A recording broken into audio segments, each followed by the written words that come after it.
you have the right to refuse service to anyone. Yeah, I guess that's kind of a discrepancy kind of thing. I think it's rude, don't you? I think it's rude behavior. You know? I mean, I think if you're going to do that, you should do it at your house. And at least have the decency to change your clothes before you go to a store where people are. Yeah, and try to just make it not obvious to people, yeah. I think. I mean, I don't really care what people do in their own home, but when they start doing it around town and they're driving around intoxicated. And like there was a little girl behind this guy that was smelled of marijuana. I mean, I find it's an offensive odor, if nothing else. Yeah, it is. It's just rude to do that. I would consider it rude behavior. I think so.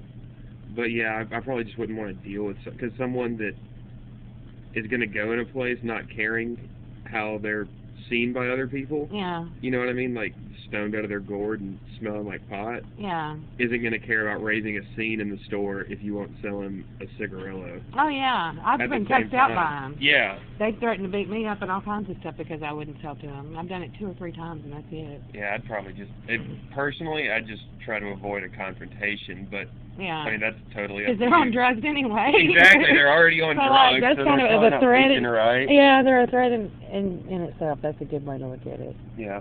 I guess. But, I don't know, I'd probably have to play it by ear. Yeah. Never put in the situation either. Yeah.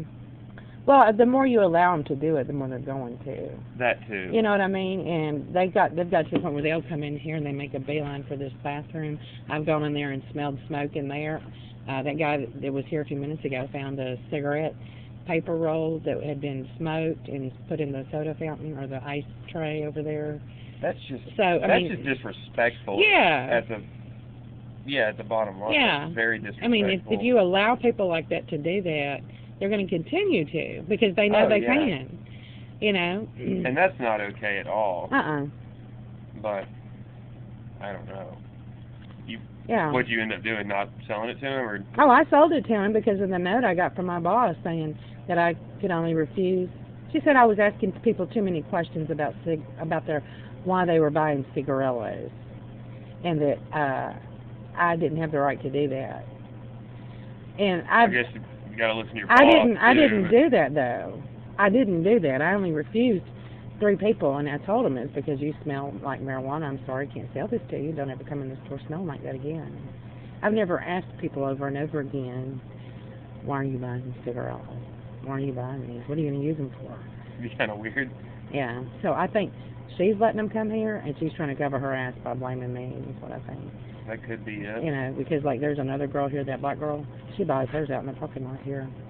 Sarah, the big fat girl. I mean, I'm fat too. So sweet. Yeah, her guy comes up here, and she buys them from him in the parking lot. And she told me she did one night she was training me. So. That's sketchy. Yeah. That could get you in trouble. Yeah. But I don't know. Me, I would probably just I would try to lessen the headache that I had to deal with. See, now, that's what I was trying to do, okay? Now, this guy who just left here knows the owner and everything. He was like, yeah, man, you know, what's your problem, you know? And then this guy came in here reeking of marijuana, and he was like, yeah, he reeked of it, looking at me like, you idiot, what's your problem? And I was doing what I thought the consensus was. It's kind of a catch-22, huh? Yeah.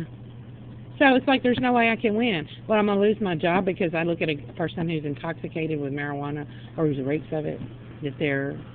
I mean, it's not like losing your job over, but... That's what I'm afraid of, is getting fired. I've got to, you know, support my kid and stuff. Yeah. Oof. That's rough. I don't know. Yeah. Whenever I've had to deal with crappy people working, I've just tried to, you know, keep my head down and get them in and out as quick as possible. Mm-hmm. Instead of having them cause a scene and dealing with, you know, crap from either side of it. I'm beginning to think that there's somebody sending them in here to me. I don't think that somebody's targeting me. me. Trouble for it. And that they're faking it and saying like I'm dealing drugs to them or something. I mean, if you're just selling tobacco, you're selling tobacco. Yeah. I mean, look at the people that run the head shops, you know. Yeah. Nobody's buying a 6-foot-tall bong to smoke tobacco. That's right. I've never smoked pot. I've never done drugs a day in my life. You know, and I can't stand people that do it. I can't stand them, not because I'm judging them, but because of the way they treat people around them. You know what I mean? They are so deceptive, and they steal and lie, and they're moody, and they're difficult people to be around. Oh, yeah, they are. You know, and I think it's one thing for people to have their own business and do what they want to in their own home, but it's another when they do those types of things to people around them. When they force you to acknowledge it because of their lack of discrepancy and just their lack of manners, essentially. Yeah, it's in your face. And then. I think that has to do just as much with the person as anyone else, because that's, you know, like if you go out at night, you're going to see some people that are drunk and can't stand up and are all over everyone and being obnoxious, and there's a few people that like to go out and have a drink or two. And they act like normal, decent humans. They might giggle a little Life bit more. Life goes on, you know? right? Yeah.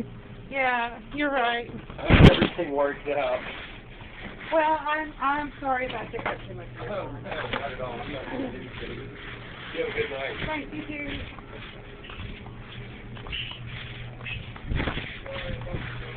Oh, no, I gotta come out here and get some iceberg. Gotta keep the beer from getting too cold up there in those beer carts. I'm sorry, too hot. Oh, okay. Hello. Yeah, no kidding.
$10:35.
All right.